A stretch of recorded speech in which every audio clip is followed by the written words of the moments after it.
Hi, my name is Jamie, and this section is all about study skills and how you learn best. And we're here with my brother, Court Carroll, and I want you to just tell me a little bit about how you study and how you prepare for an exam.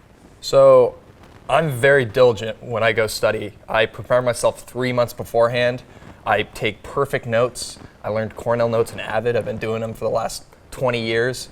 And but when I go into the test, all my confidence goes out the window. I go through the test. I know the information, but I keep second guessing myself. I go back, I change my answers, and I change them again. Sounds nerve-wracking. I just am not confident at all in taking tests. Well, you've already said the answer. You need more confidence in your test-taking skills. And since you have studied 3 months in advance and you have your Cornell notes, you got this. So what I want you to do, I know it. Yeah, you know it. But I want you to do it. Yeah. What I want you to do is create a mantra, okay? So you know how like you sit in yoga class and you have an intention for the class. Okay. So what I want you to do is say, I'm a confident nurse, I can pass the PCCN. I am a confident nurse, I can pass the PCCN. You don't have to close your eyes. Okay. I am a confident nurse, I can pass the PCCN. Perfect, great. So I want you to, you can also write that on your, you can do it on a sticky note and put it on your mirror or above the kitchen sink. And also, I don't want you to change your answers because your initial gut for you and your personality and your learning style, you have this. You know it, so I don't want you to change your answer without sound rationale. So if I have sound rationale, I can go back and utilize that and say, hey, this is sound. This is sound. I'm not just, that one looks good. Yeah, okay. Exactly. Yeah. So thank you so much for being with us today, and we're going to talk about more learning styles next. Hi, we're back with another learner. So this is Liza, and Liza, thank you for being with us today. Can you describe a little bit about your study style or how you learn? Well, I am definitely the procrastinator, and my whole life I wait till the last minute, and it just doesn't seem to benefit me. Yeah. I'm confident in myself and my knowledge, but sometimes I'm too confident, so I say, I can just review the night before, go over my notes really quick. But yeah, it just doesn't seem to work out for me.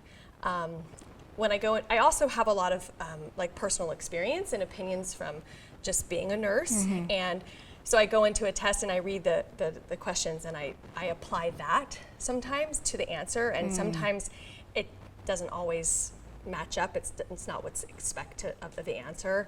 And then I go back and I also change my answers because then I think, okay, something clinically this happened once, and so it distracts me. And also then I get a little overwhelmed and I start rushing, and then I rush, and then I just kind of I want to just be done. So I'm generally the first one to leave. Yeah. So you're always the first one to leave the room with the test. Gotcha. Yeah. So it sounds like you need to maintain objectivity. Basically, not every and in the PCCN and the CCRN test, it's nursing utopia. So if you have a social worker at 5 p.m. on a Friday, you have a social worker at 5 p.m. on a Friday. So if you could not apply your clinical knowledge or the way it went with that one patient one time. Right. So I would always maintain that objectivity. Okay. I would never just study, you could study the night before and review key concepts like electrolyte levels or something that you're not that confident in.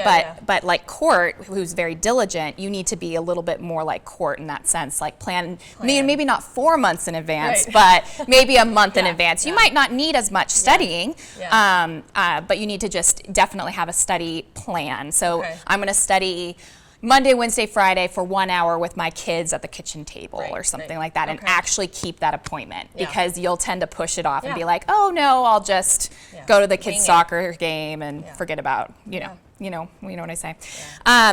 So, and are you an extrovert or introvert? Extrovert. Okay, sure. Yeah, totally. So for you, actually, extrovert learners, they actually do better in a study group environment. Okay. So and they do better when they teach. You don't know something well until you teach it to somebody else. So if you could definitely teach somebody about the cardiac system or about the etiologies of heart failure, then we would know it. Then you know it really well. Yeah, that's a great idea. And then a lot of times extroverts are really great at you talking through the process, so they like to say it out loud. Have you noticed that about yourself? Yeah, for sure. I definitely, teaching I think is a really good for me just to use that in my studying, because I feel like that helps me learn, but I just don't apply it. I don't think to apply it to studying, you know. But if I am in a clinical setting and I'm teaching it to somebody, I feel like I have it, I know it, you know. But that's a great idea to actually incorporate that into my study habits. And I'm sure there's a lot of nurses on your floor that want to take the CCRN or the PCCN, and you can form a study group. Yeah, that's a great idea. Yeah.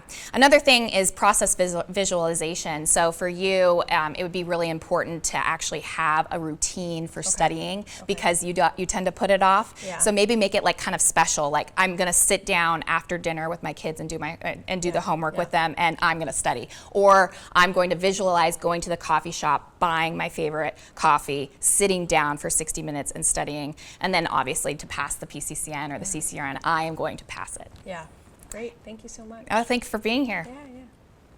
Hi, my name is Jaime, and we're doing the study skills section. We have another learner here. Her name's Nicole. Hi. Yeah. So Nicole, I see you have a book there. I do. Can you show me what's going on? Lots of highlighting happening. Lots of color. I've been up all night studying. I'm quite a hot, frazzled mess right now. I've been obsessing over all the details in my book for my test. Yes, I just need to soak in all the details. I can't really decipher the difference between what's important and the information I need to know. So I've just been doing a lot of this. There's glowing happening. And then for my test, I don't know, I need some help.